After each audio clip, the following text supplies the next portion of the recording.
The Tupac hologram, right? How did that make you feel when you seen Dre and Snoop performing Hail Mary with the Tupac hologram? Um, well, I thought it was amazing. That was really my first time seeing something like that, to be honest with you.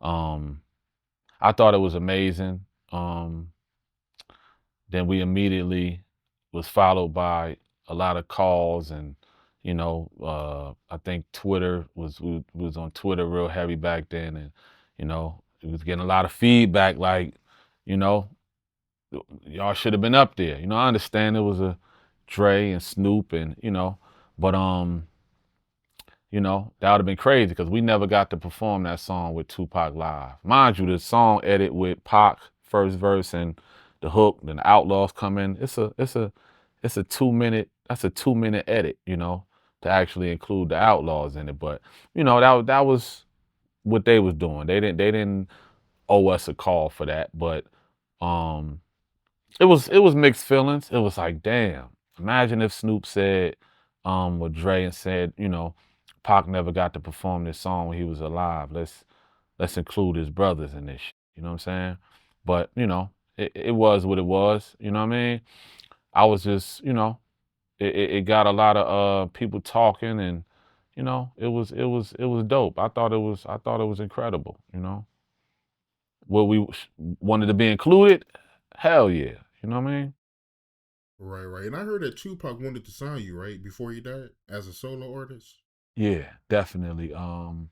So I would say maybe a month before he died. We was at his crib in Calabasas, and he called me over. He had a motherfucking envelope, and you know, he was like, check it out. He was like, it ain't ready yet, but I looked at it and it said Quest Records at the top and Machiavelli Records, and I had my name on there, and I was gonna be the first solo artist out of the Outlaws. Like how when the Wu, when they decided Method Man was coming out first, they all voted and said Meth need to come out.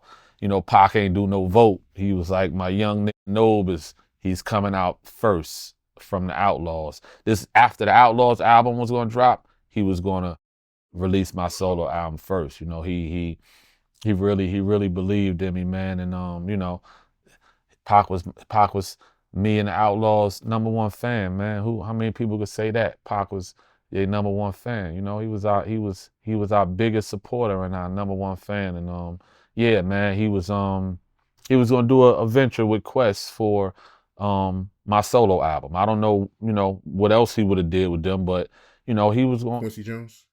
Yeah, Quincy Jones. Yeah, Kadada was his daughter. She's amazing. His son QD3, man. That's my bro as well. And yeah, man. He definitely was gonna right before he died, man. Probably 30 days before he died, he showed me this contract, and I was like, wow, like this nigga really, like he really believed in a nigga. You know what I'm saying? So I think that's what him dying early like that, and Gaddafi. I think that's the probably been my motivation all these years to keep it going. Like I'm not about to just let this shit die. Hell nah.